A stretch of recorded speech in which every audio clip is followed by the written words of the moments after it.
Tole je vhod v spominski park nekdanjega nacističnega koncentracijskega taborišča Ljubelj in je edini še avtentično ohranjen prostor nekdanjega nacističnega koncentracijskega taborišča pod vodstvom SS. To koncentracijsko taborišče je nastalo leta 1943 kot zunanja enota matičnega koncentracijskega taborišča Mauthausen.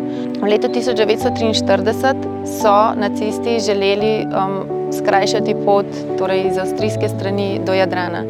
In takrat so se pojavile potrebe po gradnji predora, torej prebijanje prelaza Ljubelj.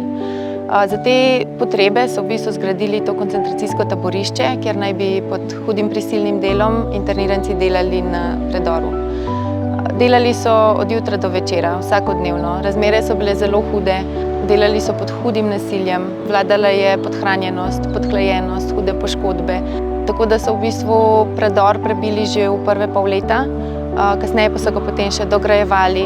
Za internirance so že junija 1943 pripeljali iz matičnega taborišča Mauthausen. To so bili takšni, ki so bili sposobni za delo. Največ je bilo Francozov in tukaj je bilo zaprtih tudi 110 Slovencev. Vsega skupaj je bilo tukaj zaprtih okoli 1800 zapornikov, vendar se je številka konstantno spreminjala. Poškodovane, bolne ali pa nezmožne za delo so s transporti vozili nazaj v Mauthausen, kjer so jih po večini usmrtili. Torej točne številke v bistvu internirancev, kot tudi ne števila žrtev tukaj na samem območju koncentracijskega taborišča Ljubelj ne poznamo.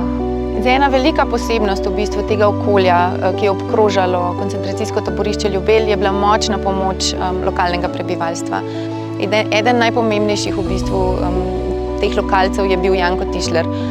On je najprej začel delati v bistvu na predoru kot civilni delavec in tam je vzpostavil stik s Francozi, ker je zelo dobro govoril francosko, in oni so mu v bistvu takrat povedali, da stikov svojcev nimajo, ker so vsa pisma šla čez hudo cenzuro. In on je takrat v bistvu začel s temi svojci vzpostavljati stik. V Francijo je pošiljal pisma in na svoj naslov prejemal tudi pisma internirancem. Poleg tega pa je pomagal tudi pri pobegih. V koncentracijskem taborišču Ljubelj je bilo izmed 27 poskusov pobegov kar 22 uspešnih, kar je ogromna številka. Koncentracijsko taborišče Ljubelj je delovalo do konca vojne, torej do leta 1945. Nikoli ni bilo osvobojeno, bilo je razpuščeno. Po vojni je bilo to območje dosti časa zastraženo, o tem se ni govorilo. To je bila tema, ki je bila v bistvu nezaželjena, neprijetna. In takrat v bistvu se je poudarjalo neke odporniško gibanje, zmagoslavje, neke pozitivne stvari in mogoče je takrat taborišče Ljubelj nekako potonilo v pozabo.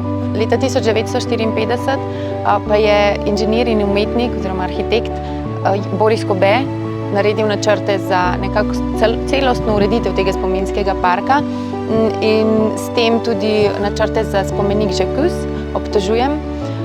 Izdelal pa ga je kovač iz krope Jože Bertoncelj. In ta okostnjak s srcem, ki mu še vedno bije, v bistvu služi kot spomin, kot opomin na vse dogodke, ki so se tukaj dogajali. Ohranjanje spomina na take prostore, kot je koncentracijsko taborišče Ljubelj, je izjemnega pomena. Z neko predstavitvijo v bistvu te težke dediščine lahko vedno nove in nove generacije opominjamo na to, kaj se je tukaj dogajalo in izobražujemo za prihodnost.